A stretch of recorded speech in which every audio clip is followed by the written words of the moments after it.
Race 2A is about to get underway here for the BRSCC Mazda MX-5 Championship. Now, after an eventful race yesterday, we have Will Blackwell-Chambers, who's currently now leading the championship, still in first position, where his main competitor, John Langridge, is down in 8th after a little bit of an incident yesterday. So, John, can you talk me through what's the action plan for today going into this race? Basically, drive as fast as I can. It's pretty simple. Obviously, it helps to get a really nice start, and because it's a good opportunity to pick up places when we're all together. But beyond that, just really go for it. Brilliant. Well, we wish you the best of luck, John. Thank you. We're leaving to get underway, so we're going to hand it straight over to Andy to run you through all of the action. Yeah, thanks, Lyndsay. Well, this is a significant race for Langridge because he's starting to run out of dropped scores. He's had a bit of an up and down season so far, and he has to come from further down the order than he'd like in this one. The grid, by the way, based on the result from the previous race, so Blackwell-Chambers and Bessel share the front row ahead of Ben Short and Steve Foden, Lewis Cannon and Jason Greatrex, then Marcus Bailey and John Langridge. Scott Mansell and Matt Pollard round out the top 10 ahead of Jack Brewer and Ali Bray. Then Seb Fisher, Ollie Allwood, Adam Craig and David Waters, with Jack Moody, Ollie Graham, Callum Greatrex, Tom Smith to round out the top 20. The 5 promoted drivers from the B grid, Ben Hansey, Adrian Burge, Clive Chisnall, Simon Orange and Michael Nibbs are at the back of the grid. So 20 more minutes of racing then. Bone dry conditions now. Still a little overcast though this morning here at Anglesey. Who will get off the line the quickest? Let's find out. The red light to go out. Away we go. Bessel seems to have had a good jump from the outside of row number 1. Can Blackwell-Chambers fight him off again into turn number 1? Though I think he might be able to. On board with Langridge, who is already making progress. And there, oh, there's Blackwell-Chambers. What's going on with Will Blackwell-Chambers? He's going backwards. He's been sucked into the middle of the pack. And I think Ben Short has got the race lead. Let's have a look in the distance. Yes, Ben Short out in front. Greatrex runs out wide there. So Langridge is already into the top 5. But Ben Short in the lead of the race, Adam Bessel second, and Lewis Cannon in third. We're on board with John Langridge, who has contact with Jason Greatrex into Church Corner. That was a very scary moment indeed, and I'm sure that the Blink Motorsport driver would have been very, very concerned that his second race of the weekend might have been about to end in the tyre wall there, but they got away with it without any major issues. Up the hill we go again then now, ladies and gentlemen. We have a race on our hands because Will Blackwell-Chambers and John Langridge are right together again, but already Blackwell-Chambers is going up the inside for third position there. Meanwhile, further back they're 3 abreast with Ollie Allwood there getting elbowed onto the grass. Ali Bray is in the mix as well. Number 54 is Marcus Bailey trying to get up the inside of Jack Brewer.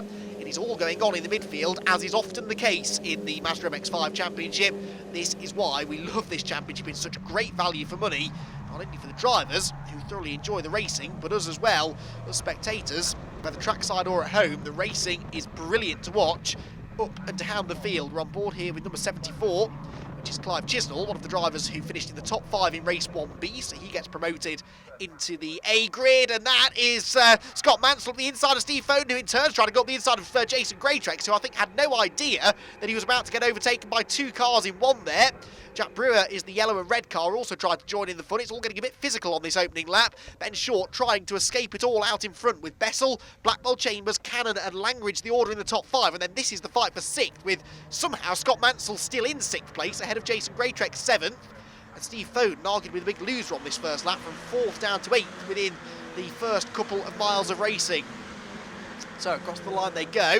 Look at that, everybody's got someone to play with. There isn't a lonely driver on the grid, and Adam Bessel has got the race lead away from Ben Short. Ben Short must have had a moment at the first corner, and Adam Bessel, for the first time this year, is out in front in one of the A races. Short down to 2nd, and Will Blackwell-Chambers, it never takes long for him to get back to the front of the grid. He's in 3rd position, he's harrying Ben Short now, another of his big title rivals. Here is his main title rival, or at least was his main title rival arriving here in Anglesey, John Langridge, who rather than trying to overtake Lewis Cannon, is pushing him up the hill to try and work with him. Then under braking he makes the move. That way they've still gained ground in a straight line on the cars in front of him, and then Langridge is able to gain the position without costing them too much time at the corner. Clever driving that from Langridge, who goes into 4th position now.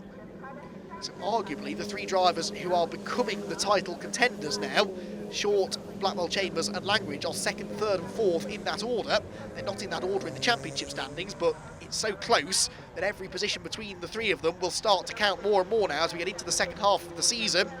This could really take on some extra significance, this battle now. They've all had their issues at times this season.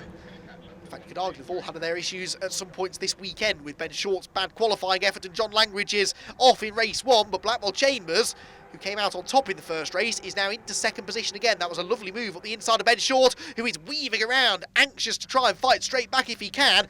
This is all playing beautifully into the hands, though, of Adam Bessel, who's pulling away out in front. Short to the outside at the final corner. Now, he's not going to try and go right round the outside there. Instead, he's trying to tee up Will Blackwell Chambers by getting a quicker exit from the corner to get up the inside at turn number 1. But this left-hander at target, you don't really do any braking there. As you can see, you have a bit of a lift going into the corner just to settle the car.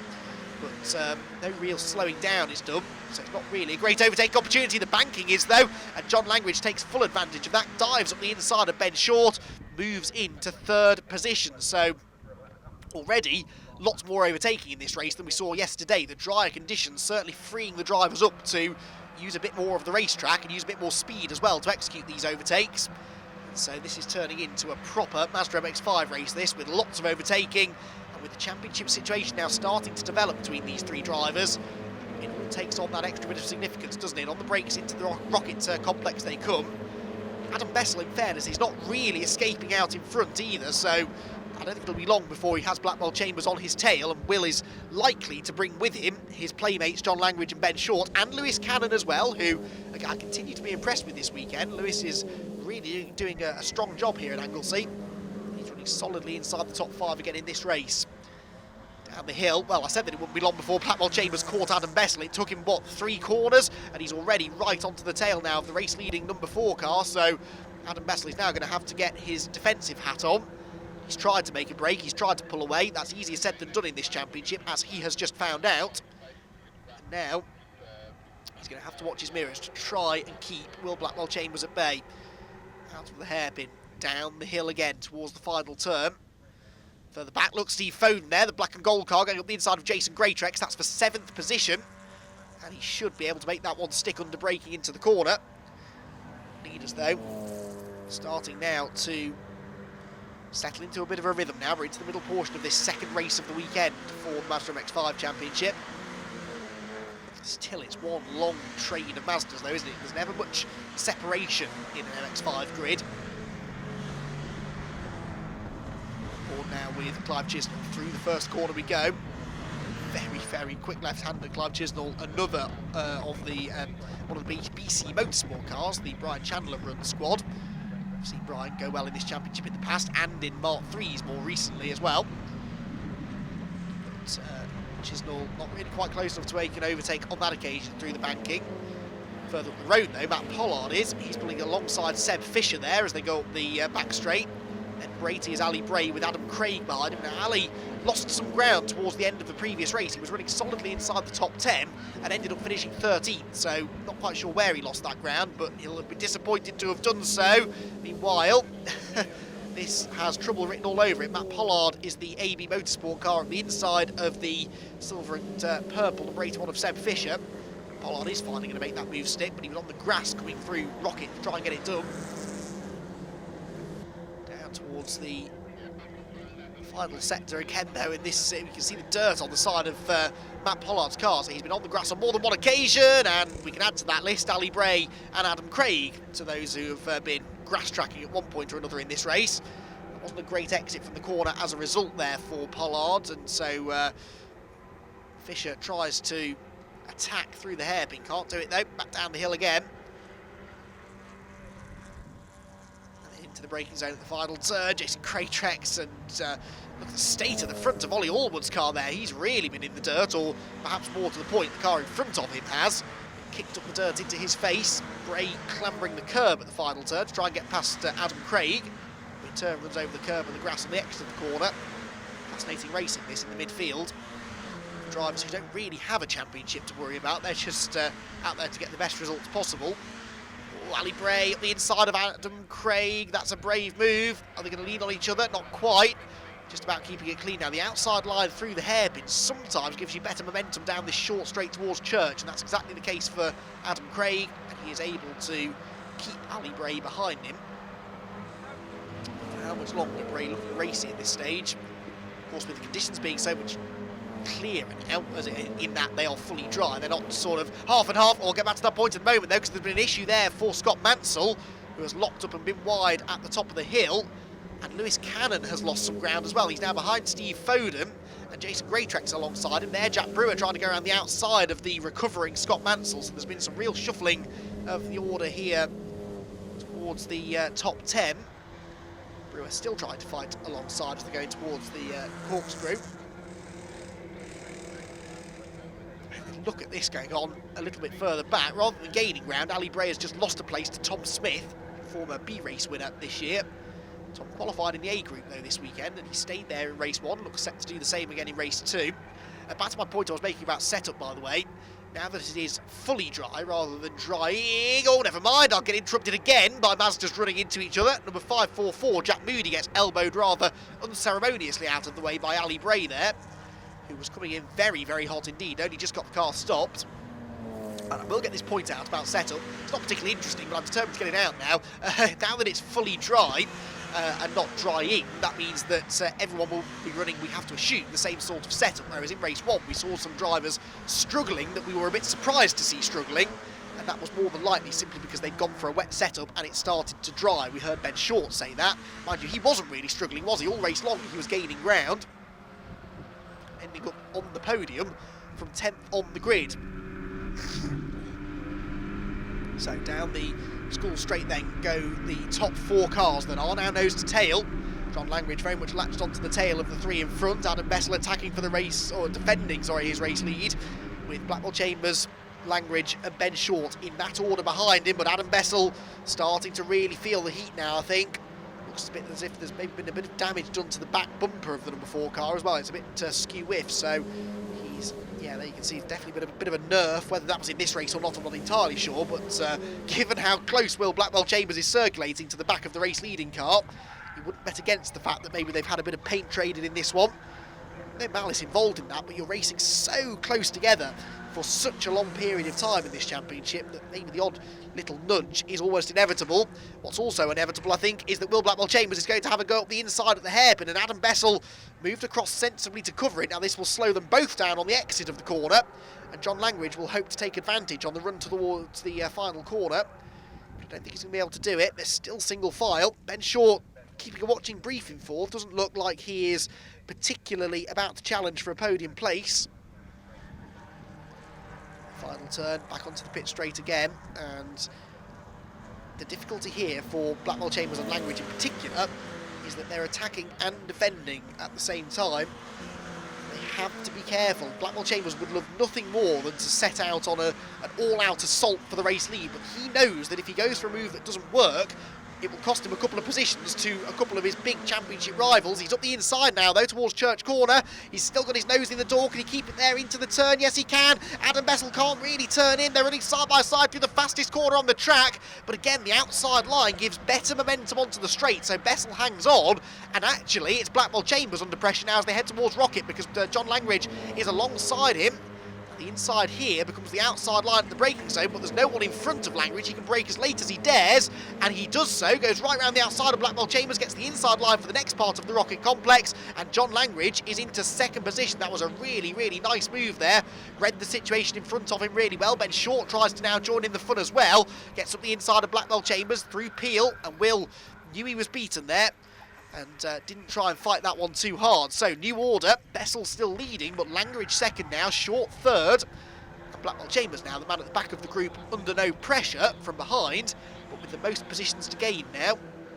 Still got just less than half the race to go though, so bet against Blackwell Chambers still getting onto the podium, and in fact he's going to try and get onto the podium straight away. Goes up the inside, oh, that was so close to contact with John Langridge. So late on the brakes was Blackwell Chambers there to try and make the move on Ben Short that he nearly clattered into the side of the 2nd place man. And that would have been not the first time they'd made contact this year either. Short now at the inside of Langridge as well. This is all getting very, very interesting indeed. And Ben Short, who a lap ago I was sort of suggesting didn't really have the pace to challenge these 3, is now going up the inside for 2nd place into the 1st corner, wheel to wheel. This is where Langridge got nerfed off in the previous race. He gives Ben Short a very wide berth, and they just avoid contact, and he just avoids losing 2nd place. Short to the outside, so Blackwell Chambers goes to the inside of him and moves into 3rd. What about the exit speed though? Short cuts back, gets his nose back up the inside, does he? No, so Blackwell Chambers does gain ground and gets himself back into the podium position. That was a brilliant sequence of corners though, and quite how John Langridge held on to 2nd place I'm not entirely sure, but he'll be glad he did. Now he's got Blackwell Chambers right on his tail after the disappointment of race 1, where Blackwell Chambers won and Langridge was only 8th. Then John really could do with beating the number 1 car in this race, but Blackwell Chambers is having a look up the inside into Rocket already. Can't get there.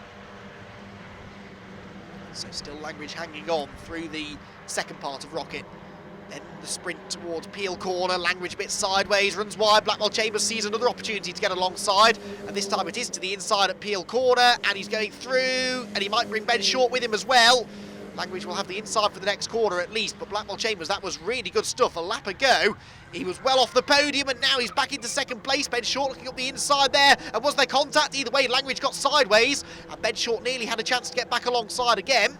This is all allowing the race leader to pull away, but it's also bringing Steve Foden a bit closer to them from behind in 5th place, so as if this wasn't exciting enough, we could soon have a 4-car fight for second, but these are the big 3 really in the championship this year. Will Blackwell Chambers, John Langridge and Ben Short. You'd be hard pushed to bet against anyone other than these 3 winning the championship. But which one's it going to be? That's the thing. They keep on trading places race by race and trading points race by race. So far this weekend, Blackwell Chambers coming out the stronger, but there are still a few laps to go in this race, and either Langridge or Short could yet get ahead of him and take some more valuable championship points back. To the first corner, down to the banking they go again. Blackwell Chambers, of course, is dropping more points at the moment than the 2 around him, because he's only had 1 non-finish this year, which was in the final race of the weekend at Pembrey, so it didn't really affect his... It's not like it put him in the B grid for the next race. It was only 1 race that was affected, whereas Langridge's DNF, as we've documented, was in race 2A at Brands Hatch. That meant he was down on the B grid for race 3, so Langridge lost quite a lot of points that weekend. He'll drop those 2 scores. He'll also no doubt drop the 8th place from yesterday as Jason Greatrex gets alongside Lewis Canham. This for 6th position. Goes around the outside and just, I think, will make it stick. He'll have the inside for the next couple of corners. So through he goes then into the banking once again. Down the short chute towards Church Corner, and Lewis Canham there trying to turn it in front of Jack Brewer, who was not going to back out of it. Wheel to wheel over the hill, down into the corkscrew. Jack Brewer, again, he and Lewis Canham both impressing me this weekend. This is, I would say, their best performance of the year so far. Brewer's had a couple of top 10s this year. I think his best finish was 8th back at Pembrey, but this is good consistent pace we're seeing now from Brewer. And for someone who's still relatively inexperienced, the future looks promising, I think, for Jack. Into the final corner come the leaders then. Back along the pit straight once again, and behind there's a spin. That's Callum Greatrex that's gone around, and Ben Hansey, the number 40 car, did a good job to avoid T-boning him. Number 32, Callum Greatrex, the other Greatrex in this race, not having quite the same fortunes as Jason. And Callum Greatrex, who doesn't race full-time in the championship, this being one of his home races. The Greatrex, a pair of Welsh racing drivers, who tend to go quite well at the Welsh rounds of the Mazda MX-5 Championship, but not so for Callum today. Didn't see whether he was given any assistance, but one would have to assume he probably was at that particular part of the circuit. We've seen some close calls already there in this race. Jack Moody there, the all-black 544 car, trying to get past Ali Bray. The white and purple in front of him. David Waters is the blue car at the front of this group. And the other blue car in there, second in line, number 30, is Dave Turton. So lots of blue in this group as they come out of Church Corner. The slipstream now starts to take effect again. Up the hill they go towards the Rocket Complex, and is Turton going to have a go up the inside? There might be a gap. Yes, there is, and he commits to it. Dave Turton, if he gets the car stopped, will gain the place. Oh, it's actually David Waters that gets sideways on the slightly dirtier side of the road. And Ali Bray sees the chance to get up the inside, but that door was always going to be closed. He backs off, and so immediately has 2 cars already climbing all over his boot lid trying to get through. One is Jack Moody, the other one, 24, up the inside line there trying to go through, is Oliver Graham. And it will be Graham, I think, that benefits from this. He gets alongside Moody, but the next corner goes left again, and Jack fights back. It's one of the fascinating things about the Anglesey circuit. It's rare here that you see 2 corners in a row that go the same direction. There's lots of left, right, and that means that the inside for one corner quickly becomes the outside for the next, and that's what makes it difficult to overtake sometimes, but it does promote this great side-by-side racing. Jack Moody again locking up. Not the first time we've seen him locking up into that hairpin either today. So gathers it together and fends off the 24 car for the time being, but Oliver Graham trying desperately to get further up this particular queue of cars. Ben Hansey is the next one behind, and then the recovering Callum Greatrex. So across the start-finish line they go then, running out of laps now, getting into the closing stages of this second A race of the weekend, which has been an interesting race. At the front, it's really been all about the fight between the three big championship contenders, but actually almost forgotten amongst all of that is the fact that Adam Bessel is still leading the way and looking for his first victory here at Anglesey. First victory of the year, and it may be a little too late to really catapult himself into championship contention, but he's going to do everything he can, that is for sure. Up the hill they go. Rocket coming up, this midfield battle still going on. And Dave Turton now starting to pull away slightly at the head of the group. David Waters, so busy is he defending from Ali Bray that he's not really able to go after him, and Jack Moody again is tapping Morse code onto the back of the 80 car. Roughly translated, I think he's saying, I'm a bit quicker than you, move, but I don't think Ali Bray is going to. Obvious cross there on the back of Ali's car, but he's certainly very rapid here, despite the relative lack of experience. Right, back with the leaders then, who I think are about to come on to the final lap of the race. And Adam Bessel has been caught again now by Blackwell Chambers, who is sort of bringing John Langridge with him, but a bit like we saw in the middle portion of the race, Ben Short not quite able to go with them. Arguably seemed to go better yesterday in the drying conditions on his wet setup than he has done today in what we must assume is a car that's set up fully for the dry. Three in front of him, just started to gap him slightly. Can Adam Bessel, though, hang on for one more lap? Blackwell Chambers is with him now, and he might just have timed this right because he's pulled a bit of a gap over John Langridge, so he's not under too much pressure from behind, and he is also heading onto the back straight now where the slipstream is so pivotal. How much of a risk will he be willing to take here, because he is already outscoring the people that he really needs to outscore. Yes, a win would be nice, a 5th victory of the year, and it looks like he's going to go for it as well. He pulls to the right-hand side of the road, gets his nose in front going into the braking zone, but Adam Bessel surely isn't going to give up without a fight, and is later on the brakes, gets to the apex first. And so I think, again, that was Blackwell Chambers just saying, well, look, I'll have a go, but if it's going to risk contact, I'm not necessarily willing to risk a DNF, which would be really costly for his championship hopes. Whilst right now, he has the upper hand over those that really matter to him. 3 corners to go, though. And if another clear opportunity presents itself, don't be surprised if we see Will Blackwell Chambers going for it here on the last lap. Over the curb, up the hills, a back marker ahead of them that they hopefully won't catch before the flag. Just want to see this battle run right to the wire, onto the brakes. Adam Bessel turns through the right-hand hairpin and is now just 1 corner away from his first victory in the Mazda MX-5 Championship in 2019. Down the hill he goes. And I don't really think Blackwell Chambers is close enough. The lapped car, they're not quite going to catch, I don't think, before the flag, which is good news. That looks like it's Charlie Rawls. And as through the final corner they go, Adam Bessel is going to do it. He sees the checkered flag and wins race number 2A here at Anglesey by, in the end, less than 4/10 of a second from Will Blackwell Chambers in 2nd place. And John Langridge comes home 3rd with Ben Short in 4th position. So Ben loses some championship points then, again in that race to Blackwell Chambers, but also on this occasion to John Langridge. Confirmation of that result then. It's Bessel from Chambers, from Langridge, Short and Steve Foden to round out the top 10. Then Jason Greatrex, Jack Brewer, Lewis Cannon, Scott Mansell and Ollie Allwood are next. Outside the top 10, Seb Fisher, Marcus Bailey, Matt Pollard, Adam Craig and Tom Smith, whilst the relegated drivers, well, there were 3, one non-finisher and 2 disqualifications. Richard Baxter didn't finish, David Waters and Charlie Rawls were disqualified, whilst Michael Nibbs and Simon Orange, the last 2 finishers, will also be relegated. A huge congratulations to you. You managed to get away from those 2 and just have your own race by the looks of it. Yeah, I'm not really sure how that happened, to be honest. I think these new tyres are really good for me, so I quite enjoy them, to be fair. Was there anything that you feel like there was a move that you felt like you took it and that was it?